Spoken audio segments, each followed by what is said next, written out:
Hello and welcome to this month's edition of What's Cooking Rutland. Happy New Year, January 2018. Where did 2017 go? Here we are. I'm Bethany Yon. I'm a nutritionist at the health department and part of Rutland's Nutrition Coalition that brings you this show each month. And joining me, super excited, we're going to bring Yvonne right into the camera right at the get-go here. Hi there. Yvonne Brunot is back from Right Mind Farm. Hey, Bethany. And we were chatting the last time we did a show for November about ginger. Yeah. And so it seemed really appropriate given, little secret here, it's actually the very end of December when we're filming it. So maybe January got warmer, I don't know, but if you remember, the end of December was not very nice. It's freezy out there. Right. So warming ginger food. So that's the title, what we're calling the show, Warming Ginger Foods. And we have a really lovely lineup of using ginger in some different ways. Yes, we do. We'll start with something we need to get into the oven because now it's so cold. You do want the oven and the stove all fired up. So true. So we're going to start with some gingerbread, which is a really kind of a different spin on how it gets put together. Yeah. And as that gets into the oven, then soup, must have soup. So winter squash, pear, ginger soup. So we'll be working on that here and talking about how to tackle these winter squashes in terms of breaking them down and cutting them, because not always my favorite thing, and it could get ugly, but so worth it. Exactly. So that's what I'll keep telling myself, and you can all make fun of my squash cutting skills. And then at some point we'll squeeze in some broccoli, so ginger broccoli, so just a little spin and adding some more flavor to that, and there we go. All right, it's going to be great. Warming foods because it's so cold outside. So in tropical colors, trying to pretend it's warm, but it's not. Exactly. So Yvonne, gingerbread. I'm so excited. I love gingerbread. So do I, and I love different. I've seen so many great recipes and great ways to flavor things with the spice mix that people associate with gingerbread. So I've got all my ingredients here. This great little recipe I found online, but it originates with the American Heart Association because this is a tasty recipe and it's low cholesterol. It doesn't involve any eggs. So here's the great news about this gingerbread. This is something you can whip up and you probably have most of the spices here at home. So as you can see, I've already put some of my ingredients together. Now, real important thing here, you have to pay attention to the way these ingredients are mixed. Those of you who are regular home bakers, I know that tradition has you mixing sugar and your wet ingredients together and then adding spices and then mixing all your dry ingredients together, putting them together and adding them to the wet. We do things a little differently in this recipe, okay? So I have to use some boiling water at one point. And it was boiling, but we'll fire it up again. Okay, we'll fire it up. Great. So what we've got here is I have already taken my brown sugar, which is this is one of the best parts, right? I've got my brown sugar here, and I have already mixed it together. And so in our recipe, we start with some wonderful molasses. Molasses has got to be the other thing that's one of the best flavoring agents.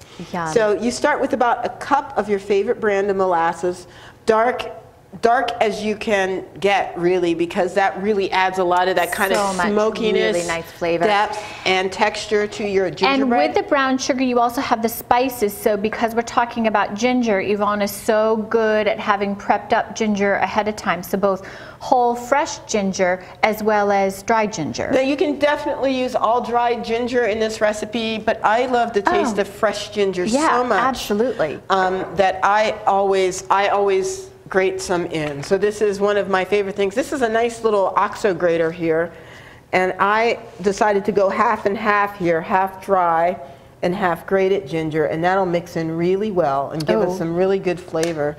I love how this little grate has a nice little catch. That is really it's very lovely. Handy. Yeah, it's wonderful. I might have to look into one of those. So even though this is not a traditional ginger grate, it's really nice. And sometimes if you want, you can always grate, and then your ginger goes right in.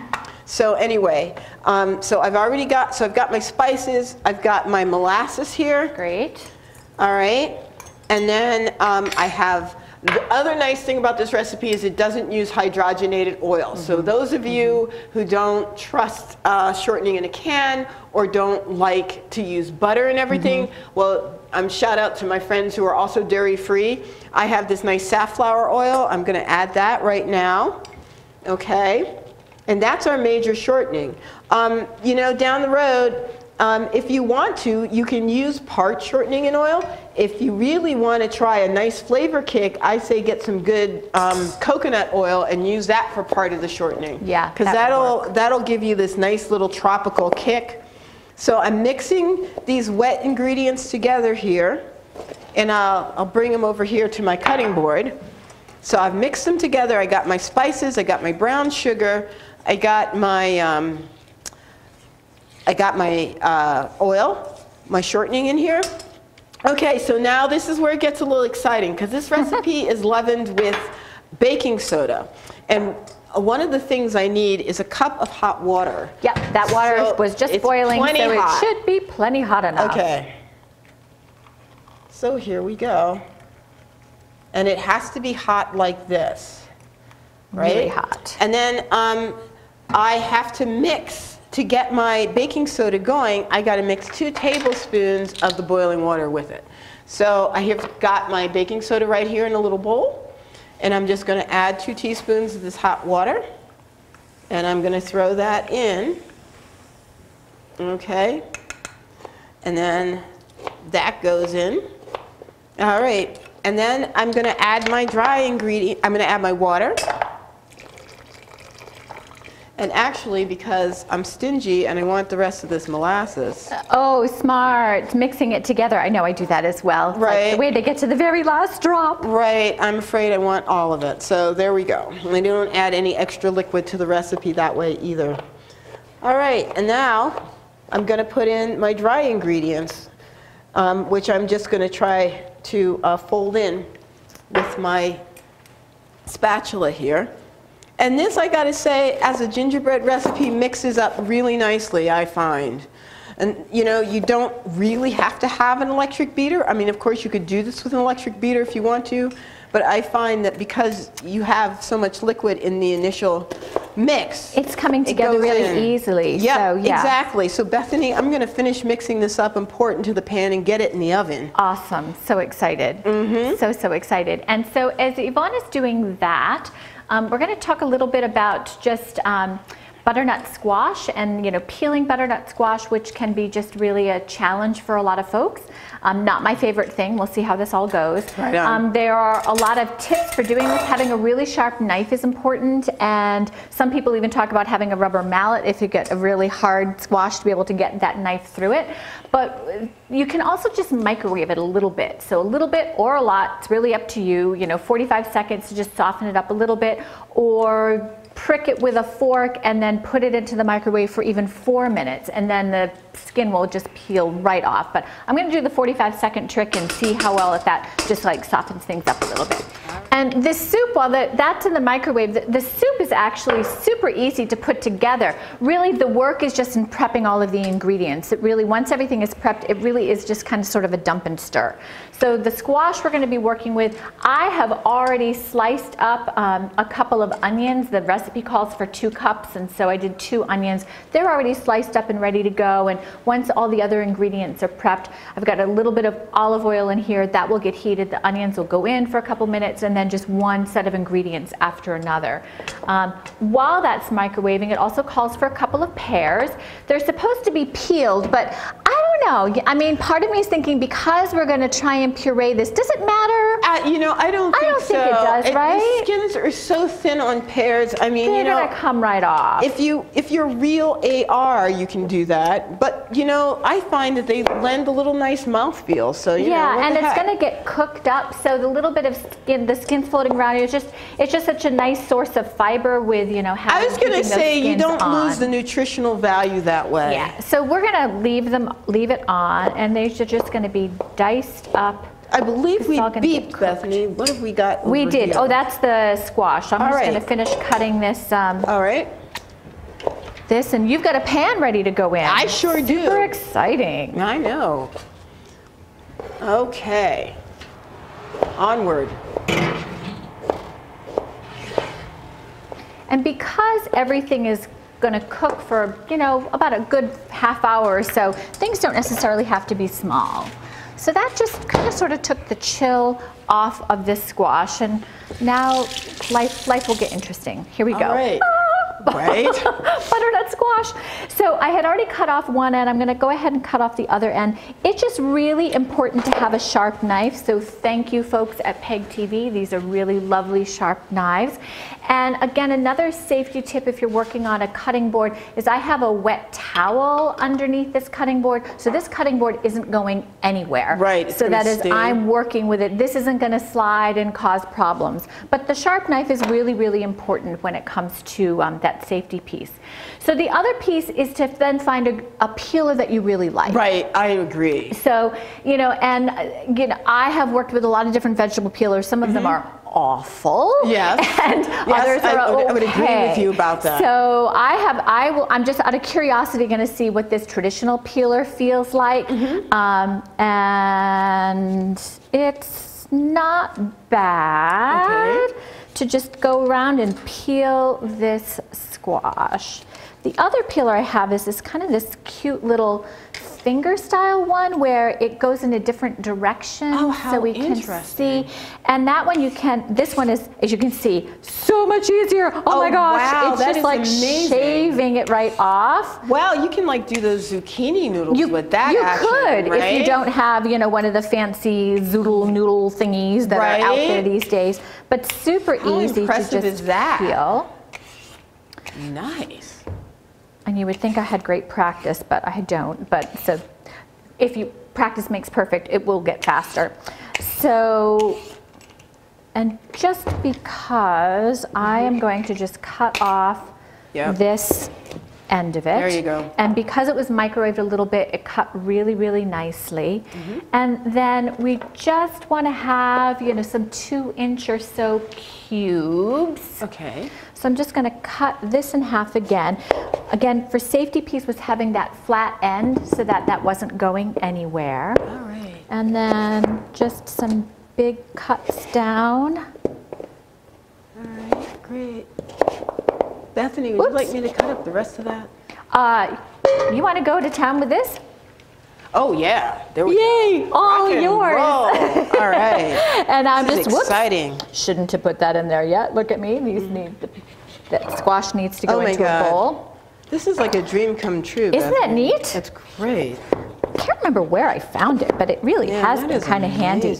And you know, this soup really could be any winter squash, you know, but as much as I'm not a fan of cutting up butternut squash, I really like butternut squash. But the same thing with this is a buttercup, right? Yeah. So same rule could apply, that we could throw that guy in the microwave to soften him up. I believe so. We could soften it up a little bit.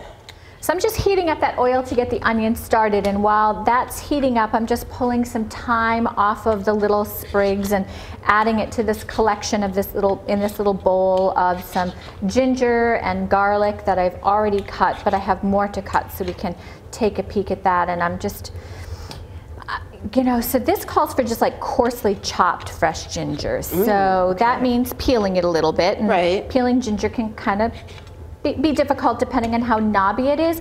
So I think when you're purchasing fresh ginger, if you are going to have to peel it, look for a bigger piece so that you just have more surface area to work with, and it'll just make it that much easier to peel away. So get a little bit more thyme in here. Wow, look at that. This is great. I'm going to cut up. And because this is all going to get pureed, then you also don't have to worry about having everything chopped super fine. You know, the point of getting things cut into somewhat uniform pieces is that they actually cook at about the same time. But, you know, it's not like when you're making soup that you don't puree. You're looking for things that'll fit onto a spoon. A chef shared that with me once when you're trying to figure out the size. Think about it fitting on a spoon. I'm like, brilliant. Oh, what a good way. But here, it's going to get pureed, so it doesn't really matter. Right. I'm just going to coarsely chop the rest of this garlic.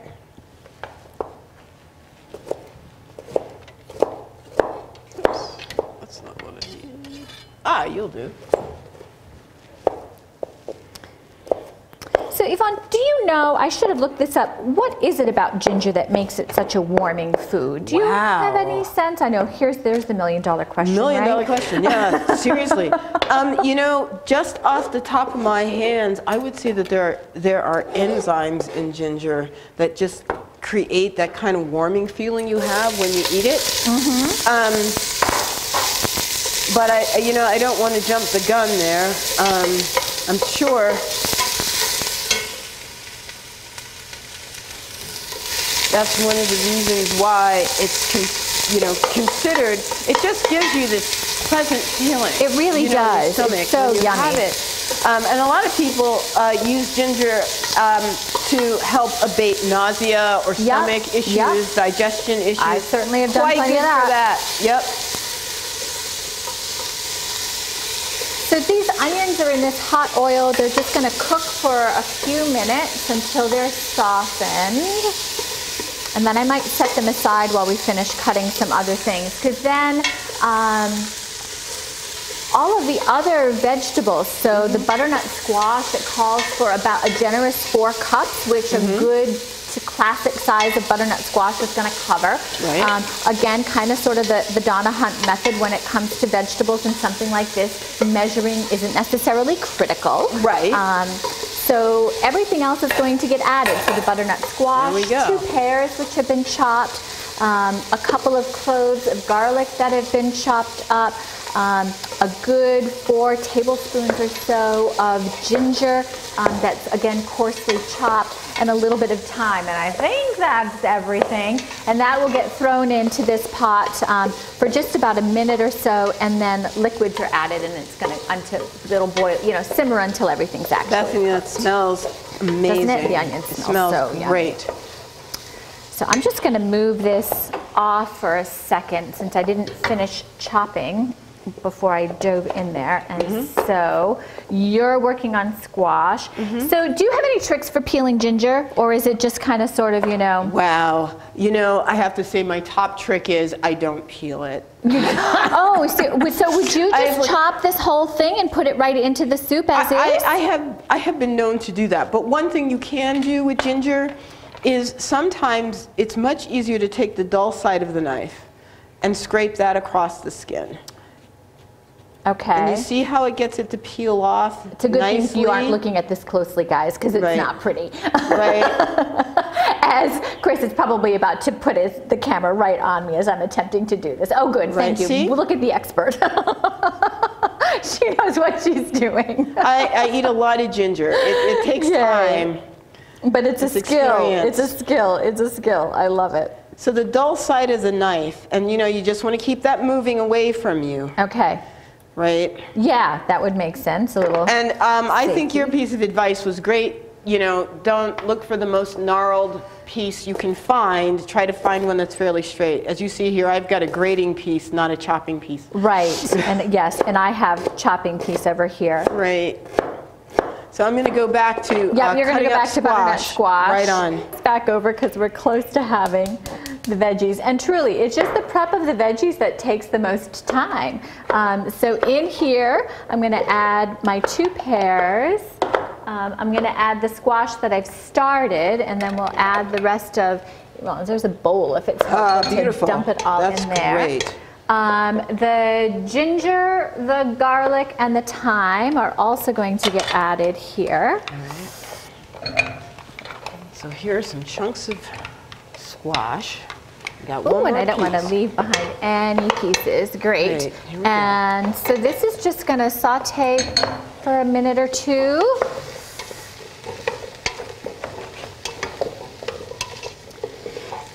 And then we're going to add a cup of water and 4 cups of broth to this. The recipe, it's really up to you in terms of how you want to deal with the broth. It can be a chicken broth. It can be what you make yourself. You can make it from bouillon. You can purchase it. It could be a vegetable broth if you've got vegetarians in the house or coming to dinner.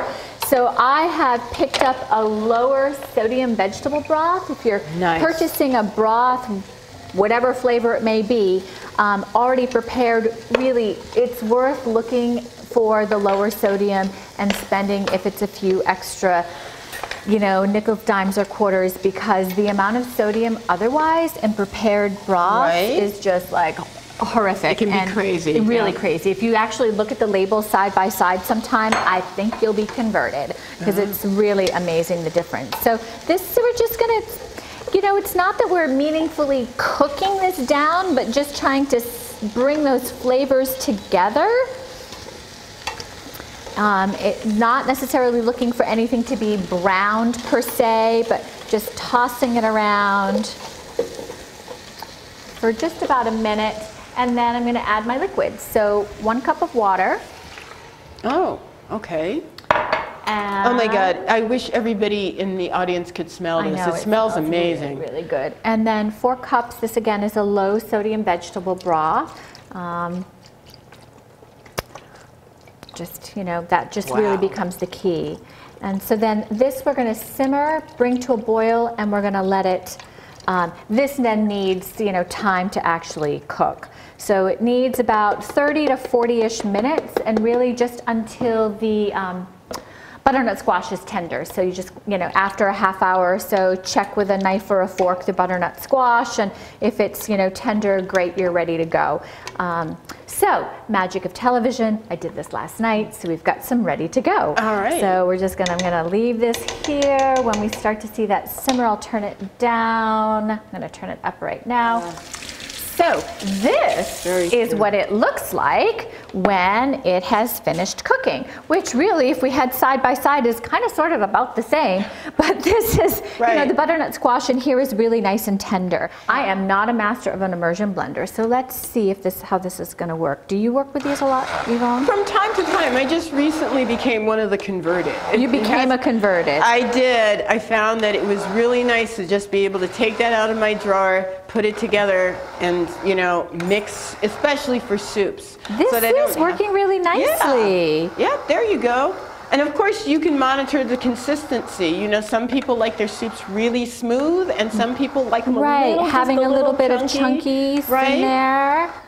Ooh, Mom, thank you. This was Mom's immersion blender. She wasn't using it. This is, there you go. This is pretty cool. Shout out to Mom. Right. And do we have to clean up the counters at all? No. So, splendid. Very, very cool. All right, we're going to tuck that over there. All right. And so we have soup.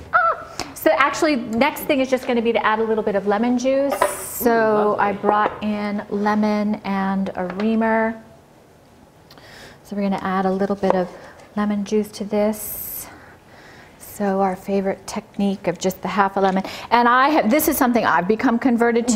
Fresh lemon juice, fresh lime juice. There is like no comparison. You can't go back. Totally can't go back. So about a tablespoon, so that's a little less than the half of the lemon. And we have some beautiful soup. The one thing I like about the blender is it just pours right into the bowl. We're gonna start broccoli here. But I'm gonna I'm gonna scoop some of this, pour some of this soup into a bowl. So we'll have that ready to go. Oh my gosh. Oh, that looks wonderful. Are you as excited as I am about this? Totally. Beautiful color. Oh, gorgeous color. If you want to, you can garnish this with a little, some non-fat plain yogurt. Oh, there you go. So that could go in the middle. And if it was, could even throw a sprig of thyme on top. I'd say a little parsley. And make make a little mess on the side. So we're just going to put that up front so we can take a peek. And I'm going to pour another bowl. And then broccoli. Yeah. Broccoli, broccoli, broccoli, broccoli.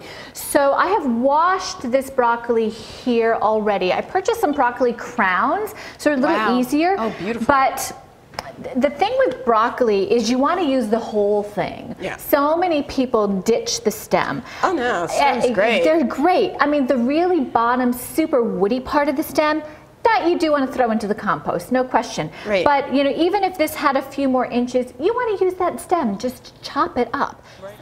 So what I'm going for here when cutting up the broccoli crowns is bite-sized pieces, which wonderfully, broccoli really kind of accommodates me because it's in these little branch flowerets. So we're going to wonderful. add about a tablespoon of olive oil to this pan. Sorry, Donna, I did not measure. Bad girl.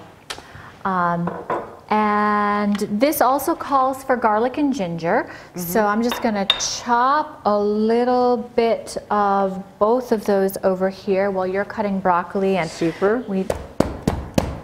You'll see how quick and easy this is to put together. The broccoli might still be cooking when we wrap up, but we'll get to see what it looks like afterwards. Right. So because this is going in, this isn't going to be pureed, you do want to do a slightly finer chop as I send this flying of the garlic, and I'm just making a humongous mess. I'm just going to get some pieces going. These are, you know, this is Vermont garlic. Huge garlic. Lovely. Unlike the garlic you get in a store, which is, you know, teeny tiny little cloves that you spend forever Right, trying to peeling. get that little, I know. These are easy. that So, like onion paper off. Yeah, it's so we're can be just going to try frustrating. chopping this up a little bit, because here you do want to have it minced. And I know some people are fans of garlic in a jar, but it is just not the same thing, and it is really worth using fresh garlic and taking the few extra minutes it takes to prep it up. So we have some garlic here, and then a little ginger. I'm gonna snap off a little piece. right. Resort to my old school of using a little paring knife to peel, which, you know, is, you know, using Yvonne's method is way better than mine because, you know, you don't lose as much of the ginger with it. And I'm thinking to myself as we're closing the show out here, at some point there was a WIC code that popped up there on the screen. I completely missed it. But if you are a WIC participant or know someone who is, tell them to watch this show and call their local WIC office with the code, what recipe they saw, what they enjoyed, and that will then renew benefits for another 3-month period. So it's really a fun way for families to learn some new cooking techniques, try some different recipes, and keep their WIC food benefits going. So we aren't quite going to get this broccoli going, but it's so quick and easy. So the garlic and the ginger are just 30 seconds in the pan. So we'll see if we can at least get the broccoli put in. All right. And then, Got some chopped broccoli. ready? So here we go. All right. Ooh, wow. Garlic and ginger. Oh my goodness. So this is just going to take 30 seconds in the pan to steam up a smidge. Right. And then the broccoli will go in for a couple of minutes, and then the recipe will be there, but it's going to be seasoned with one of our favorite vinegars, rice vinegar, a little sweeter than traditional vinegar. Right. A little bit of fish sauce, which is kind of a new ingredient for me. Right. But it's going to add some nice Yeah, it adds that, you know, pungent- fifth flavor, right? Yeah, the umami, Umami, yep. and a little bit of sesame oil. Right on. So this is pretty close. Yep, and smelling great. And smelling awesome. So then the broccoli will go in. Nice. I'm going to let you stir that. All right, very good. Oh my goodness. Because that would just really be a minute until it really gets bright green. So if you've not Right. cooked broccoli over high heat, what happens is it just, whatever it does in terms of that chemical piece, Right. it's going to turn vivid, bright green. You can't miss it. It's beautiful. It's just And then great. once that's done, little water, fish sauce, and we'll do that and show it to you after the fact while that's getting beautiful green. For giggles, I'm going to look at the gingerbread. How are we looking there? Oh my gosh, I think it's looking beautiful. So with our warming ginger foods done kind of 3 different ways. So we have hot gingerbread here in my hands. I'm going to stick it down in the middle. And we have beautiful ginger butternut squash soup, and we have broccoli ginger. That the broccoli and the ginger is happening here, and we're going to add a little sesame oil and Fish rice sauce? vinegar and fish sauce to that. Yep. So thanks for joining us. Next month, February, Children's Dental Health Month. Wow. Oh, my boy. friend Tooth Turtle Christina Sweet is going to be back, so we're going to have fun playing in the kitchen. Oh, you guys will have a blast. We're going to That'll have be a wonderful. blast. So thanks all. Stay warm, eat lots of ginger, and we'll see you next month. Take care. I need to dive into that soup. Happy New Year.